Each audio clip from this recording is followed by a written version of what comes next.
King Charles III was just 3 years old when his mother Queen Elizabeth II ascended the throne. In the early days of her reign, both the Queen and her husband Prince Philip spent long periods on overseas tours, leaving Charles and his younger sister Princess Anne at home in the UK.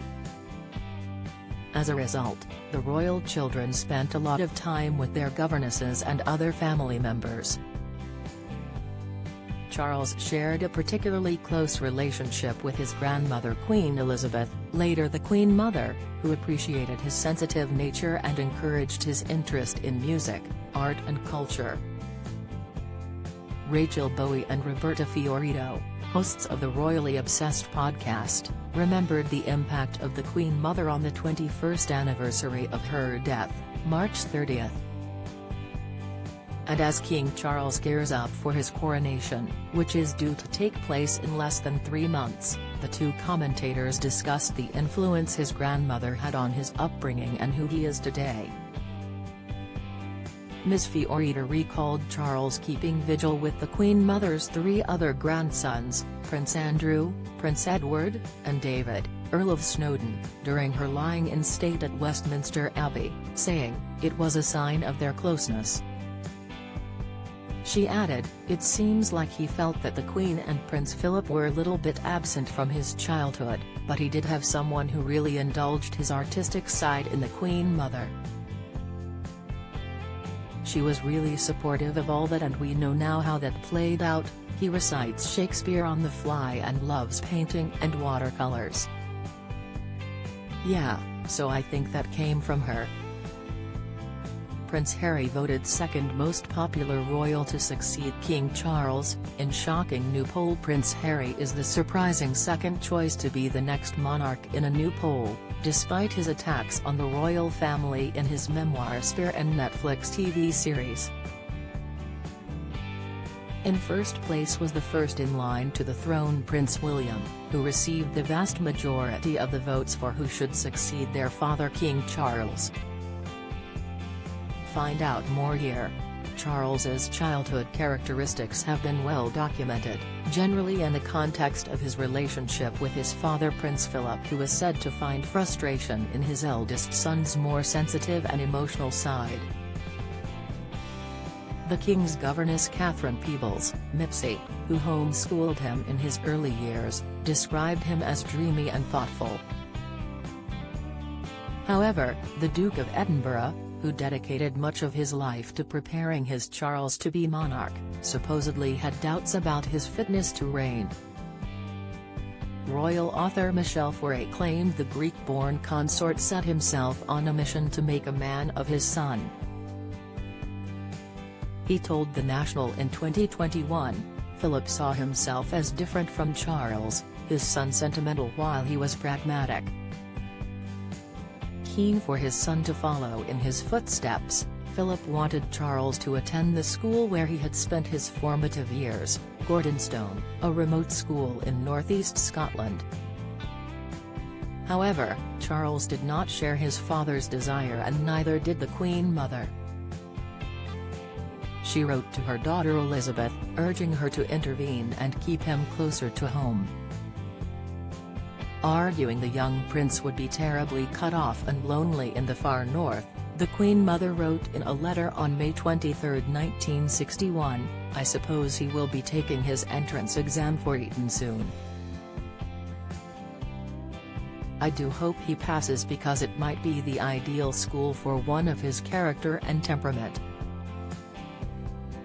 But, as it is known now, the Duke of Edinburgh won the debate, deciding Eton was too close to Windsor and London and Charles would be able to escape the press in Gordonstone. Don't miss. Meghan and Harry urged to give up Sussex titles. Latest, Charles delighted state banquet guests with reference to German show, Insight. Poll, should King make more state visits to forge ties with the world? Poll, Charles was said to be miserable at the Scottish school and, in one letter home, described it as absolute hell. Nonetheless, he stayed on, ultimately becoming head boy and completing his A-levels. And, in the end, Charles did abide by his father's wishes, following in his footsteps by furthering his artistic abilities, which had long been nurtured and encouraged by his grandmother. Having been inspired by Robert Waddell, his art master at the boarding school, Charles took up painting. The school sits within a 200-acre woodland campus and is within walking distance of the beaches of the Moray Firth, providing the creative prince with plenty of stimuli.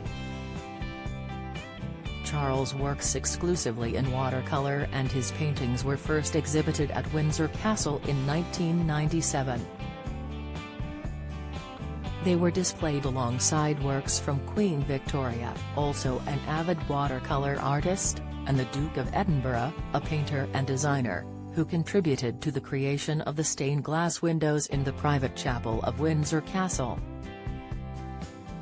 Several of his works show family homes, including one of the Castle of Moy, the beloved Scottish home of the Queen Mother and a favourite of the now King.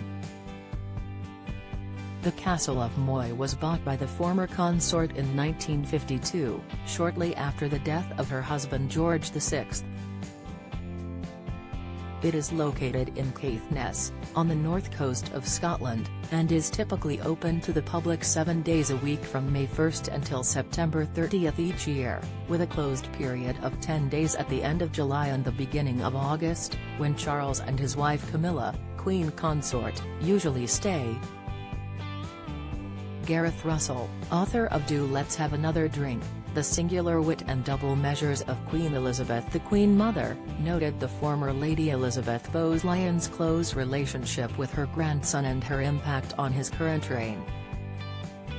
Speaking on an episode of the 24 Daily podcast, hosted by royal commentator Kinsey Schofield, Mr. Russell said, "Charles's stamina and accession really are great tributes to the Queen Mother, and certainly, this is a man whose favourite homes include the Castle of Moy, his late grandmother's home, who adores and really respects the legacy of his grandmother."